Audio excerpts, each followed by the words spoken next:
les chevaux ont pas le langage, n'ont pas la parole, donc ça passe beaucoup par le langage corporel et par la voix, donc, et par la voix en tant que vecteur justement d'affect.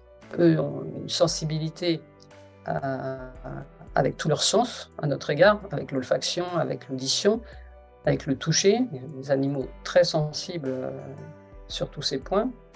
Et donc, ils ont un rapport à l'humain tout de suite fondé sur ces sens-là. Cette communication, elle doit se faire sur la base de cette asymétrie entre la puissance des sens des chevaux, leur non-compétence à être dans la parole, et nous, l'inverse. Si la relation est bonne, si, voilà, si tout est construit sur le respect, sur les affects, sur l'intelligence de l'action, et ben dans ce cas-là, on se comprend fort bien.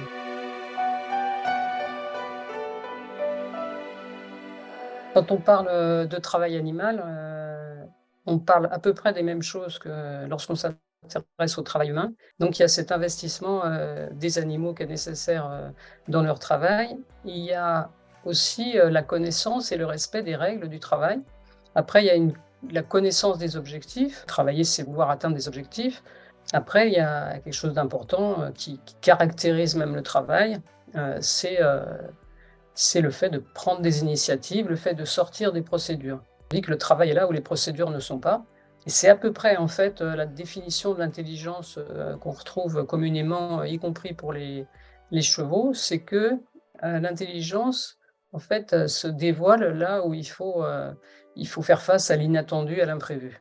Cette intelligence, le meilleur lieu pour, l'observer, l'appréhender, la comprendre, la cultiver, c'est, le travail, les rapports de travail avec les humains, bien plus par exemple que dans l'expérimentation.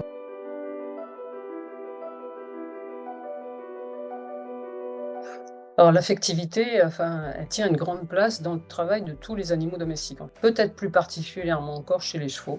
La relation affective, elle est centrale d'abord pour l'apprentissage. C'est une formation, efficace, elle se construit d'abord, dans une espèce de bulle affective qui rassure le cheval. Parce que les chevaux, c'est des animaux qui sont facilement pris par la peur, et donc le premier objectif de la formation, c'est de les rassurer, en fait, de leur donner confiance, et ça se fait ça par l'affection, par la voix, des manifestations de satisfaction, cette relation de travail, donc vraiment, cimentée par l'affectivité, elle joue pour l'humain et pour l'animal, et on a vu dans bien des cas que l'animal, il est motivé, par le fait de se faire plaisir à lui-même, par exemple pour un cheval, de courir, mais aussi le fait de nous faire plaisir. Et à partir de là, une fois que les chevaux sont bien